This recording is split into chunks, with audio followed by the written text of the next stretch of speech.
तीन आईसी के बारे में आपको पहले बता चुके हैं हम। पावर आईसी के बारे में बता दिया हूँ कि पावर आईसी कहाँ होती है, कैसे पहचान करेंगे। डिस्प्ले आईसी के बारे में हमने बता दिया कि डिस्प्ले आईसी कहाँ रहती है, कैसे पहचान करेंगे। साउंड आईसी के बारे में हमने बता दिया है कि साउंड आईसी कहाँ रहती है, कैसे पहचान करेंगे।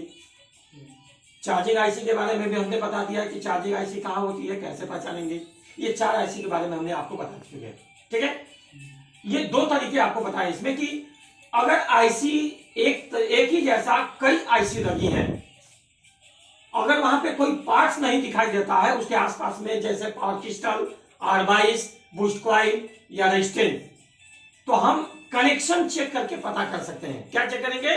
कनेक्शन। जैसे अगर पावर आईसी पता करना है तो ऑन ऑफ स्विच के प्लस पर 1 मीटर का तार रखेंगे और दूसरे मीटर से चेक करेंगे। जिस जगह रेजिस्टेंस कैपेसिटर पर जिस आईसी के पास बीप देगा वही आपका पावर आईसी बनेंगे। ये 100% क्लियर है।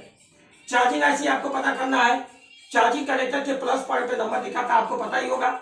तो जिस पॉइंट पे नंबर दिखाता है वहां पर 1 मीटर का तार रखेंगे बीप में और चेक करेंगे। जिस आईसी के पास बीप देगा वही आपका चार्जिंग आईसी होगा। ये 100% श्योर है। साउंड आईसी, उसके बारे में भी हमने बता दिया है।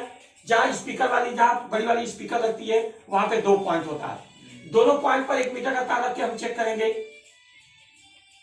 और जिस आईसी के पास बीप देगा रेजिस्टेंस पर या कैपेसिटर पर वही आपका साउंड आईसी माना जाएगा। उसी तरह से नेटवर्क आईसी के बारे में अगर आप जानना चाहें तो नेटवर्क आईसी आपको पता चल जाता है। एंटीना, पीले कलर का एंटीना पोल लगा होता है, उस एंटीना पोल के पास नेटवर्क आईसी होती है। लेकिन अगर एंटीना पोल किसी मोबाइल में दूरी तक लगा हुआ है, अलग हट के लगा है, तो इसको हम कैसे पता करेंगे कि कौन सा नेटवर्क आईसी है?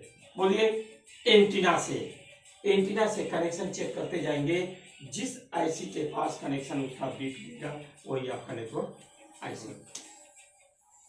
तो ये आपका नेटवर्क आईसी और CPU IC, power IC, 3 IC. Network IC को सर पावर कहां आते हैं? 3.7 वोल्ट 5 जगह सप्लाई डायरेक्ट जाती है। कहां जाती है? सप्लाई जाती है। इसीलिए मैं उस दिन आपको कहा था कि किसी भी कंपनी की मोबाइल होगी, अगर उस मोबाइल में हाफ चार्जिंग होगा या फुल चार्जिंग होगा तो हमें इतने ही आईसी के अंदर चेकिंग करनी है और किसी दूसरे आईसी में नहीं जाए। कभी सीपीयू आईसी खराब नहीं होती है, इसलिए ये सीपीयू आईसी ज्यादातर पेस्टेड होता है और इसमें डायरेक्ट बैटरी कनेक्टर का प्लस ज्वाइन नहीं होता है। ये पावर आईसी से कन्वर्ट होकर सप्लाई इसको मिलती है, इसलिए खराब नहीं होता। बैटरी कनेक्शन से पावर आईसी तक सर बीच में रेजिस्टेंस मिलेंगे, कैपेसिटर मिलेंगे, कॉइल मिलेंगे, बूस्ट कॉइल भी मिलेंगे, डायोड भी मिलेंगे, सब चीजें मिलेंगे उसमें, सब बीच में लगे रहते हैं। सब किस लिए? सप्लाई को कंट्रोल होने के लिए, सप्लाई को कन्वर्ट करने के लिए, सप्लाई को कम करने के लिए। रेजिस्टेंस लगा होता है सप्लाई को फिल्टर करने के लिए, कैपेसिटर लगा होता है सप्लाई को आगे बढ़ाने के लिए, बूस्ट कॉइल लगा होता है।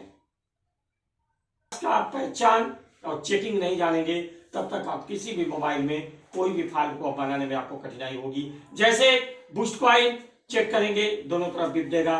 कैपेसिटर चेक करेंगे, भूरे कलर का, एक तरफ दिखाएगा एक तरफ नहीं दिखाएगा। रेजिस्टेंस चेक करेंगे, दोनों तरफ नंबर दिखाएगा। और कॉइल चेक करेंगे, डायोड चेक करेंगे तो एक तरफ दिखाएगा दूसरी तरफ नहीं दिखाएगा।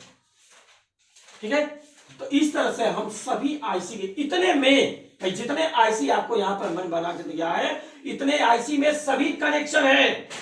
सीपीयू आईसी में कीपैड बटन का भी कनेक्शन होता है, टच का भी कनेक्शन होता है, सॉफ्टवेयर का कनेक्शन होता है। जो आपने सॉफ्टवेयर का जो कनेक्शन आप जोड़ रहे हैं ना कनेक्टर, उसका कनेक्शन ये सीपीयू में आएगा। फिर वॉल्यूम कंट्रोल का कनेक्शन होता है, फिंगरप्रिंट का कनेक्शन होता है, सेंसर का भी कनेक्शन होता है। ये सीपीयू में इतने कार्य किए जाते हैं। सर कंपोनेंट में कौन सा कंपोनेंट, नाम तो बताइए पहले। Network IC. नेटवर्क आईसी सिर्फ नेटवर्क का सिग्नल पकड़ने का काम करता है। ठीक है, लेकिन नेटवर्क आईसी के खराब होने से नेटवर्क भी सिग्नल पर काम नहीं करेगा, नेटवर्क नहीं पकड़ेगा। दूसरी बात, अगर मोबाइल में हाफ शार्टिंग और फुल शार्टिंग रहेगी तो नेटवर्क आईसी से भी खराबी मानी जाती है। सर ये अगर हम लोग बैटरी से चेक करते हैं, हाँ सप्लाई चेक करते हैं तो पहले कंपोनेंट मिलेगा सर। हाँ नहीं, यहाँ पे कॉइल मिलेगा, कैपेसिटर मिलेगा।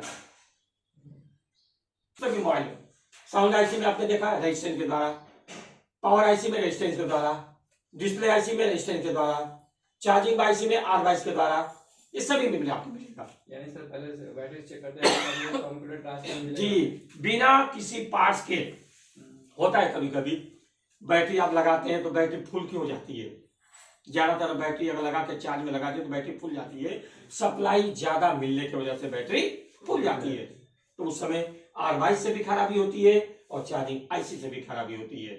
या आपका चार्जर 10 वाट का है और आपने लगा दिया 50 वाट, 40 वाट, 30 वाट, तो मोबाइल गर्म भी होगी और बैटरी भी फूलने का चांस रहता है।